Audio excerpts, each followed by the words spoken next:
Good morning, everyone. So, today we are looking at the reasons why three powers, Germany, Japan, and Italy, signed the Anti-Comintern Pact, an agreement in which they declared just how much they hated communism. However, there was much more than just an ideological aversion to communism, and the Anti-Comintern Pact can be seen as a way in which the outcasts of the international community banded together against the international order sponsored by the League of Nations. Today we're going to look at the reasons why this pact was signed, and in particular we will tackle the following points. So, we will see the Anti-Comintern Pact, what it was, when it was signed. We'll look at the internal reasons, ideology and politics, why it was signed, and then at two different international reasons, the geopolitics of the world at the time, and the role of the League of Nations in all of this. And finally, I will read you, as always, a model answer. Today's question is, why did Japan, Germany, and Italy sign the Anti-Comintern Pact? So, what was it? The Anti-Comintern Pact was an agreement signed between Nazi Germany and Imperial Japan in 1936, and they were later joined by Fascist Italy in 1937. Here you see all the flags, the flag of Germany, the flag of the Kingdom of Italy, the flag of Japan. This is the flag of Manchukuo, which was the Japanese puppet state in Manchuria, which was supposed to be independent, but everybody knew it was just essentially Japan. Where were we? It was a declaration of common intention in which all of these three countries proclaimed their hostility towards the Communist International, which was the organization that coordinated communist parties across the globe. We mentioned before how the Axis powers progressively grew closer to each other as they gradually abandoned the League of Nations in 1931.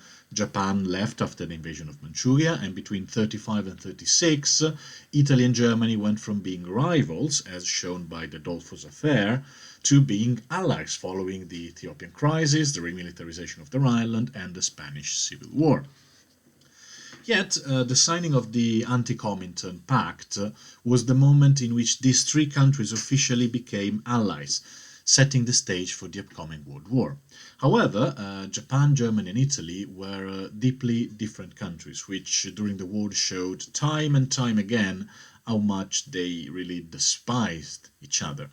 So, what was it that drew them together in 1936? Well, the easiest common and lowest common denominator for their coming together was the ideological similarity. These three countries had similar ideological orientation. They were all nationalist, racist, and capitalist countries, which saw communism as an enemy. As you see here, this is a Nazi propaganda poster against the dangers of Jewish communism, which is sort of an oxymoron, but that's what they believed. So let's look at them one by one. Germany, in Germany, the Nazis had come to power by gaining the votes of those Germans who still believed in the false notions that it was the communist traitors that had caused the country to lose World War I. And the first thing they did once they were in power was to frame the communists for the fire that destroyed the Reichstag, the German parliament building, even though it was probably not true. Later, they would still continue to portray the communists as this horrible common enemy hidden among us, which was used to rally the Germans around the Nazi party. In Italy, the fascist party had also come to power on similar premises, by posing as the only political force able to deal with those damned communists, and by essentially savagely beating up the communist protesters during the early 1920s. Since Italy did not have any particular enmity towards the Soviet Union, and we'll see that in a moment, these political reasons and the need to show to the Italian population that Mussolini was the enemy of communism were among the main reasons why Italy joined the Anti-Comintern Pact, that and the fact that they were also a reject from the League of Nations.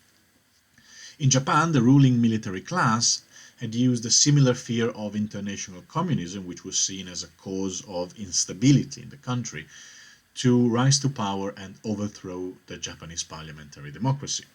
All these countries made also communist parties illegal, obviously. These ideological similarities provided a common ground for signing the agreement. and one that was also somewhat acceptable to the other capitalist powers of the world, like France, Britain, and the United States, who were also vehemently anti-communist, as we have mentioned in our last lesson on the Spanish Civil War, in which France and Britain did not intervene against fascism because that would have meant, in their eyes, favoring the Spanish communists, which was the last thing they wanted. Now, however, this aversion towards communism was not the only reason why these three powers came together. Another, more important one was the international geopolitical situation. Now, what does geopolitics mean? Geopolitics is the study of how geography, hence the geo part, influence politics and international relations, and while it might be sometimes sort of reductive, it is still something that played an important role in history. It essentially means considering very superficially which country borders which other country and how that might affect the possibility of invading or being invaded. If you ever played a grand strategy video game like Europa Universalis or Crusader Kings or the board game Risk, for example, then you might have a grasp of what geopolitics might be. Now, look at the map here and think about it geopolitically, in air quotes. What was the main common concern of Japan and Germany? Well, pretty much it was the Soviet Union. The first communist country in the world and the coordination center of the Communist International, which also happened to be a strategic threat to both Japan and Germany. Now, Japan had invaded Manchuria in northern China, around here as well, yes, in 1931. Already by 1932, the Japanese and the Soviet forces had begun fighting at the border here in Mongolia. It was not the first war between Japan and Russia, and it wouldn't be the last. If Japan wanted to hold on its Manchurian territories, and they did, Manchuria produced most of the food that was consumed in the Japanese main isles. This is Japan, those are the Manchurian territories of Japan. Japan needed to confront the Soviets and preferred not doing that alone because the Soviet Union was, and Russia, its successor, still is, absolutely gigantic. Similarly, Germany had, we mentioned that already, I think, a very long history of wars with Russia. And even though now the two powers did not exactly border each other, here you see that Germany, that between the Soviet Union and Germany there is Poland and there are the Baltic republics. The only thing that stood between them was the young and relatively weak country of Poland, which didn't really have the time or the traditions to build up a decent army to fight on equal terms with either Germany or the Soviet Union yet. Germany knew that in order to, even though Poland actually won against the first Soviet invasion in the 1920s, so let's not discount Polish military valor in this case. Never mind. Still, Germany knew that in order to achieve what they wanted, which was the conquest of more land. Remember, we talked about the Lebensraum, the living space for these growing German nations. They knew that if they wanted to achieve the Lebensraum, they would have to fight against the Soviets eventually. And just like Japan, since the Soviet Union is gigantic, they preferred not to do that by themselves. You will notice that we didn't mention Italy because it didn't really have, at this stage, a geopolitical beef, let's use the word beef, yes, geopolitical beef against the Soviet Union, but it was there for mostly other reasons, which we are approaching now. We need to discuss now how the Anti-Comintern Pact was in reality a gathering point for all those countries that had found themselves at odds with the League of Nations and or against the international order it represented for one reason or another. The Nazi Party in Germany had repeatedly stated that the League of Nations was an invention of the victorious powers of World War I, made explicitly to isolate and humiliate Germany. He was not entirely right, but he was also not entirely wrong. It was an invention of the victorious powers, and it was made, it was created in order to stabilize an international order in which Britain, France, and to a lesser extent Italy controlled the international situation. However, it was not done explicitly to disfavor Germany, and there were several attempts at bringing Germany back into the fold because it was a big power and it was necessary.